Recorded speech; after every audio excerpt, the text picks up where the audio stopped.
Com a alta procura no consumo de azeite de oliva extra virgem, a olivicultura gaúcha ganha ainda mais destaque e espaço.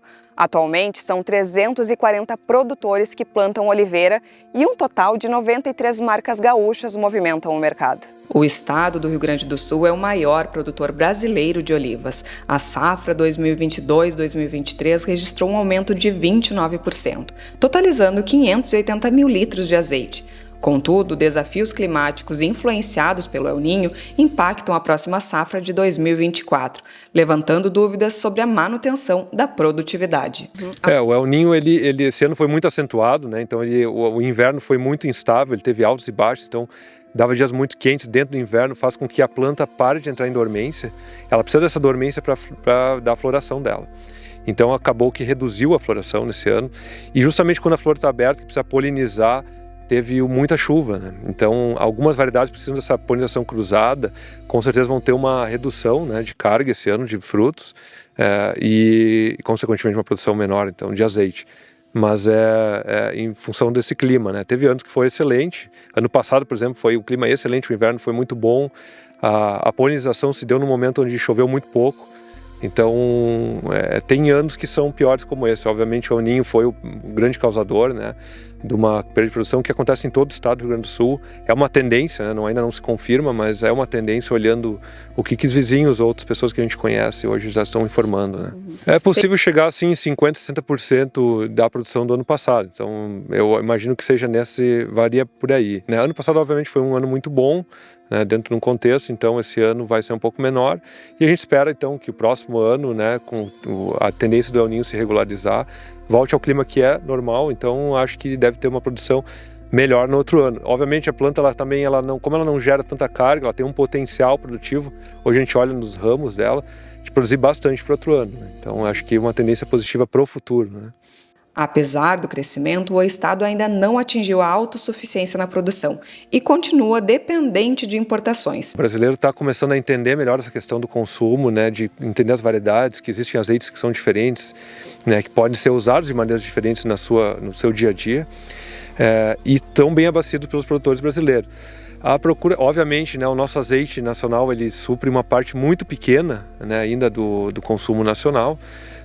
E a gente não tem como abrir mão do importado, obviamente, né? Uma produção ainda é pequena aqui dentro do país, mas a gente já está começando a educar o consumidor para entender melhor como funciona o azeite, e abastece com azeites de alta qualidade e o principal, azeites frescos, né? São produzidos da safra, que é muito difícil conseguir isso com azeites importados. Assim, não tem essa capacidade de ser autossuficiente, né? Hoje a gente produz menos de 1%, a tendência é aumentar essa produção para 2%, 5% depois de alguns anos, mas eu não vejo um cenário onde vai ser autossuficiente em produção de azeite de oliva. A gente sempre vai contar, mas tem uma grande vantagem que a gente consegue colocar, como eu falei, esse azeite fresco dentro do mercado, acaba levantando a qualidade do que está vindo importado, porque o consumidor começa a comparar e ver essa diferença que é um azeite fresco. Então a gente puxa a régua para cima do que está sendo importado também ao mesmo tempo, né? Em Triunfo, a 80 quilômetros de Porto Alegre, diferentes variedades de azeitonas são cultivadas, cada uma exigindo cuidados especiais que resultam em características sensoriais únicas. Apesar da diversidade, mais de 80% dos azeites no mercado brasileiro reprovam nos testes de extra virgem, revelando desafios na comunicação de informações essenciais ao consumidor. Claro, a gente educa pelo teste sensorial, que esse é fundamental para saber se o azeite ele é um extra virgem de verdade, né? Mas a gente sempre fala assim para o consumidor, a primeira coisa é olhar, obviamente, se está escrito extra virgem, né? Esse é o azeite que teoricamente é o azeite de qualidade superior, onde ele não tem defeitos. Olhar a questão do rótulo, quando ele foi produzido, que dificilmente os envasadores importados colocam isso no rótulo. Mas às vezes colocam lá qual é a data, a safra que foi colocada, né? Mas obviamente o invase às vezes indica isso. Então assim, ver se o invase foi feito menos de um ano, isso seria o excelente, porque daí a tendência é que esse azeite ele é fresco. A questão da acidez, né? Muitas pessoas olham somente isso no rótulo. Ela é importante saber se a acidez é baixa, porque ela indica um cuidado com a fruta. Embora a gente não sinta sensorialmente, mas ela indica se foi colhido rápido, se foi processado rápido, com temperatura correta. Então, azeites com acidez menores tendem a ser melhores. nós estamos falando assim 0,1, 0,2, 0,3, são azeites já excelentes. Quando começa a passar muito acima disso, provavelmente já tem defeitos sensoriais no azeite que teoricamente já não deveriam ser extra virgens, né? Coisa que a gente fala assim é tentar sentir os aromas, né? Isso é uma educação que a gente tem que criar, e de sentir o aroma, cheirar, degustar o azeite de maneira pura. A gente vai sentir sempre coisas verdes, notas verdes, grama cortada, capim, que vão lembrar azeitonas frescas, né? Isso é uma característica positiva no azeite, né? Outros 2 pontos positivos que a gente tem que sentir num azeite de alta qualidade é um pouco de amargor ou alto. Isso depende muito da variedade de azeitona, mas vai sentir aqui no fundo da boca um amargor e uma picância também, que é natural da azeitona ter. Então, normalmente o azeite de alta qualidade, para ser essa virgem, na verdade, precisa ter um desses itens, mas se ele tiver os 3, seria um azeite de alta qualidade. Normalmente é isso que a gente pede para avaliar em casa. A gente vê hoje que dados do próprio mapa, né, que em torno de 84% dos azeites estão marcados como extra virgem nos mercados, não deveriam ser extra virgens, né? Mas como é que a gente faz? O nosso processo todo ele é focado na qualidade. Então, desde a colheita, os cuidados no campo, a gente tem o lagar próprio, então a gente processa muito rápido, a gente tem todo o controle. Então, naturalmente, são azeites de alta qualidade. E, obviamente, a gente manda para análises externas, né, que comprovam isso, mas a gente parece sim que se tomar todos os cuidados, é muito fácil conseguir fazer um azeite de alta qualidade. Obviamente, né, no mercado, como é um produto de alto valor, existe muita adulteração, existe muito oportunidades para falsificações, né, ou até vender azeites que já estão uma classificação inferior, tentar promover eles para extra virgem, porque o valor é muito mais alto no mercado.